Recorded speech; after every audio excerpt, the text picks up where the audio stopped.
কেন আরাকান আর্মিকে এভাবে তোষণ পোষণ এবং প্রয়োজনে তাদেরকে দেশের ভূখণ্ড ব্যবহারের জন্য আদর আপ্যায়ন বলুন তো? বাংলাদেশি জেলেদের ধরে নিয়ে যাচ্ছে, পার্বত্য চট্টগ্রামে এসে পার্টি করছে। বাংলাদেশ তো তাদেরকে বাধা দেওয়ার বদলে এখন তাদের অন্যতম পৃষ্ঠপোষক হয়ে দাঁড়িয়েছে। পাকিস্তানের আইএসআই কখনো এই সুযোগ হাতছাড়া করে না, এবারও করেনি। 1971 সালের পরাজয়ের প্রতিশোধ হিসাবে তারা বাংলাদেশের ভেতর সন্ত্রাসের বিস্তার ঘটাবে এবং ভারতের পূর্বাঞ্চল অস্থিতিশীল করে তুলবে।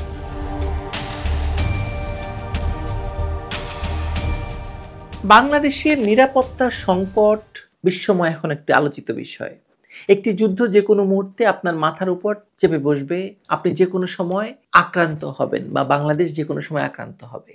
আর সেই যুদ্ধে আপনার বাংলাদেশের পক্ষে নয়, আরাকান আর্মির পক্ষে জেনারেল কে থাকবে জানেন?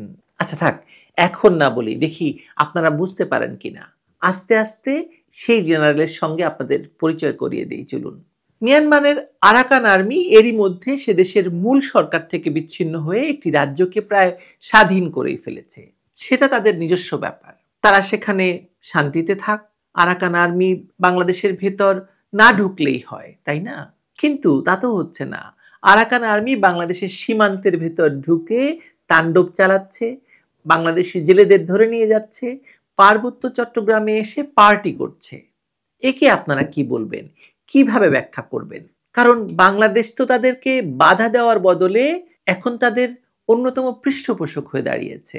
তারা মানবিক করিডোর দেওয়ার নাম করে আরাকান আর্মিকে আমেরিকার দেওয়া অস্ত্র সাপ্লাই দিচ্ছে, রসদ সাপ্লাই দিচ্ছে। কেন আরাকান আর্মিকে এভাবে তোষণ পোষণ এবং প্রয়োজনে তাদেরকে দেশের ভূখণ্ড ব্যবহারের জন্য আদর আপ্যায়ন বলুন তো? মিয়ানমারের সামরিক সরকার আর চীনের বন্ধুত্ব বহু পুরনো। তারা এক মায়ের পেটের দুই ভাই, অনেকটা বিএনপি জামায়াতের মতো বলতে পারেন। চীনের প্রায় $10 বিলিয়ন বিনিয়োগ, আরাকান উপকূলে গড়ে তোলা গভীর সমুদ্র বন্দর কিয়াও কপিউ চীনের জন্য দক্ষিণ এশিয়ার প্রবেশদ্বার। সেখান থেকে পাইপলাইনের মাধ্যমে তেল গ্যাস চীনের ইউনান প্রদেশে প্রবেশ করবে এবং সেই বন্দরের মাধ্যমে চীনের নৌবাহিনী বঙ্গোপসাগর ও ভারত মহাসাগরে আধিপত্য বিস্তার করবে। চীনকে ঠেকাতে আমেরিকার প্রয়োজন আরাকান আর্মি, আর আরাকান আর্মির প্রয়োজন অস্ত্র, যুদ্ধের রসদ সহ সকল সুযোগ সুবিধা যা বাংলাদেশ দিচ্ছে এবং দেয়ার প্রতিশ্রুতি দিচ্ছে। অর্থাৎ আমেরিকান সেনাবাহিনীকে সহযোগিতার জন্য বাংলাদেশ এখন চীনের সঙ্গে সরাসরি বিরোধে জড়িয়ে পড়ছে। ওদিকে 2016 সালে আং সান সু চির নেতৃত্বে মিয়ানমারের সেনাবাহিনী রোহিঙ্গাদের উপর ভয়াবহ গণহত্যা চালায়, যেখানে আরাকান আর্মি আসলে সহায়তা করেছিল মিয়ানমারের আর্মিকে। 10 লাখেরও বেশি শরণার্থী বাংলাদেশে আশ্রয় নেয়। এই গণহত্যার পেছনে ছিল চীনের সুস্পষ্ট সমর্থন, কারণ মানব শূন্য এলাকায় তাদের জন্য অবকাঠামো যে নির্মাণ করতে চেয়েছিল তার জন্য উপযোগী। কিন্তু এখন চীনের সেই স্বপ্নের মুখে মার্কিন যুক্তরাষ্ট্র আর আরাকান আর্মি হাত মিলিয়ে বাধার সৃষ্টি করছে, আর সেই বাধায় বাংলাদেশকে বানিয়েছে তারা একটি প্রক্সি যুদ্ধের করিডোর।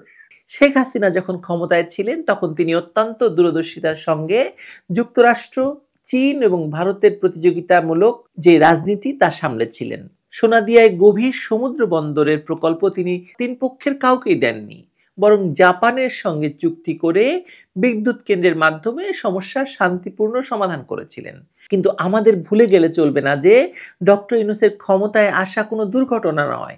তার নেতৃত্বে আন্দোলন পরিচালনা করে একটি তথাকথিত গণতান্ত্রিক উচ্ছ্বাসের আড়ালে বাংলাদেশের সার্বভৌমত্বের মূল চাবিকাঠিটি তুলে দেওয়া হয়েছে আসলে পশ্চিমা শক্তির হাতে।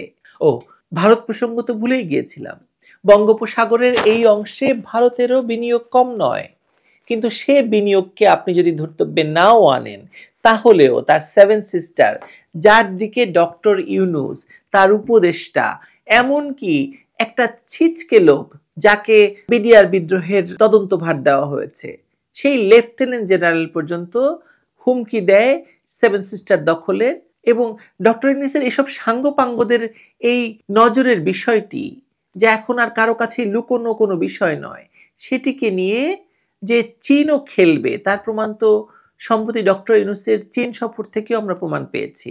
তার মানে এই খেলায় ভারত একটি পক্ষ হবে এবং বলাই বাহুল্য সেটিও বাংলাদেশের বিপক্ষেই যাবে, পক্ষে নয়। সম্প্রতি জামায়াত ইসলামী চীনা প্রতিনিধিদের সঙ্গে দেখা করে আরাকানে একটি ইসলামিক রাষ্ট্র গঠনের ব্যাপারে অনুরোধ করেছেন। জামায়াতের দীর্ঘদিনের পরিকল্পনা আরাকানের উত্তরে একটি ইসলামিক স্টেট গড়া, যার জন্য রোহিঙ্গা শরণার্থীদের ব্যবহার করাই নিশ্চয়ই খুব উপযুক্ত। মীর কাসেম আলীর টাকার পাহাড় রয়েছে, ইসলামী ব্যাংকের মাধ্যমে গড়ে ওঠা সেই শক্তি এখন নতুন মোড় নিচ্ছে। সেই টাকা কোথায় ব্যবহার হবে বুঝতে পারছেন তো? ইউনূসের অধীনে যদি রোহিঙ্গাদের পাসপোর্টও দেওয়া যায় তাহলে তো বাংলাদেশের আরো পোয়াবারো। তার মানে হচ্ছে বাংলাদেশের পাসপোর্ট থাকবে বৈশ্বিক সন্ত্রাসের ছদ্মবেশী বাহকদের হাতে, যা দেশের জন্য একটি ভয়াবহ হুমকি। আচ্ছা বলুন তো, জুলাই সন্ত্রাসের মাধ্যমে ডক্টর ইউনূসের ক্ষমতায় আসার পর থেকে কেন পাকিস্তানের সঙ্গে বাংলাদেশের এত দহরম মহরম বেড়ে গেল? সাধারণ দৃষ্টিতে পাকিস্তান যেহেতু শেখ হাসিনার বিদ্বেষী, সেহেতু ইউনূসের সঙ্গে তাদের ঘনিষ্ঠতা।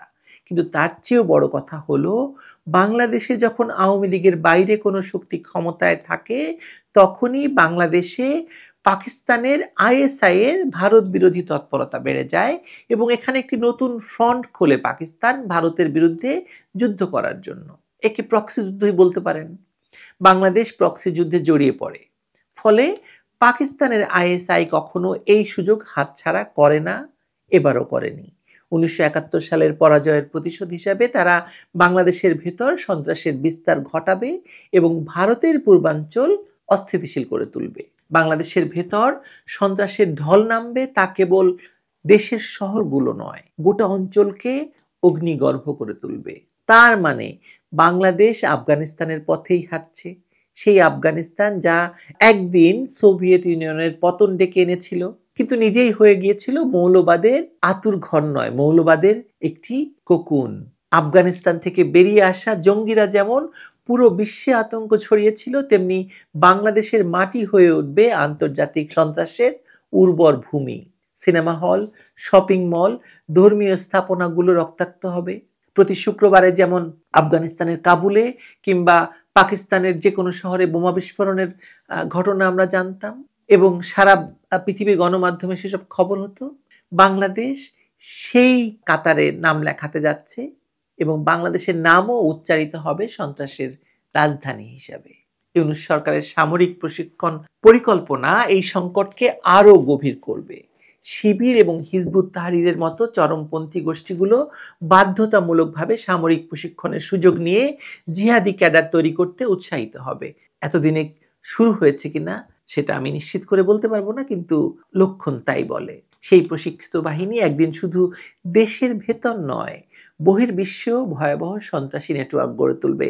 আপনারা জানেন, অতি সম্প্রতি পাকিস্তান আর্মি আফগান সীমান্তে লস্করে তাইয়েবা অথবা আরো কয়েকটি মিলিটেন্ট গ্রুপের সঙ্গে যখন যুদ্ধ করছিল, সেখানে কয়েকজন বাঙালি নিহত হয়েছে। তাদের পরিচয় বাঙালি হিসেবে সারা বিশ্ব জেনে গেছে। পলাশির যুদ্ধ যেমন হয়েছিল আত্মসমর্পণের যুদ্ধ, আজকের বাংলাদেশের পরিস্থিতিও তাই। ইতিহাসের সবচেয়ে ভয়ঙ্কর আত্মসমর্পণ ঘটেছে কোনো যুদ্ধ ছাড়াই। দেশের সেনাবাহিনী এখানে নীরব দর্শক, প্রশাসন নিঃশব্দ, আর দেশের জনগণ তো আসলে বিভ্রান্ত, তাদেরকে ধোঁকা দেওয়া হয়েছে। 5 আগস্ট 2024 সেই আত্মসমর্পণের দিন, যেদিন বাংলাদেশের নতুন নবাব মোহাম্মদ ইউনূস দেশের সার্বভৌমত্বকে নিলামে তুলেছেন। ডক্টর ইউনূস এখানে বাংলাদেশের পক্ষে নয়, খেলছেন আরাকান আর্মির পক্ষে, যে কথা বলে শুরু করেছিলাম। আর এ কারণেই তিনি আসলে বাংলাদেশের জেনারেল নন, আরাকান আর্মির প্রধান সেনাপতির ভূমিকায়। একজন ফেসবুকার তাকে নাম দিয়েছেন অ্যাডমিরাল জেনারেল ইউনুসুস্কি। আপনারা এই আরাকান জেনারেলকে সালাম ঠুকবেন কিনা ভেবে দেখুন। ভালো থাকুন।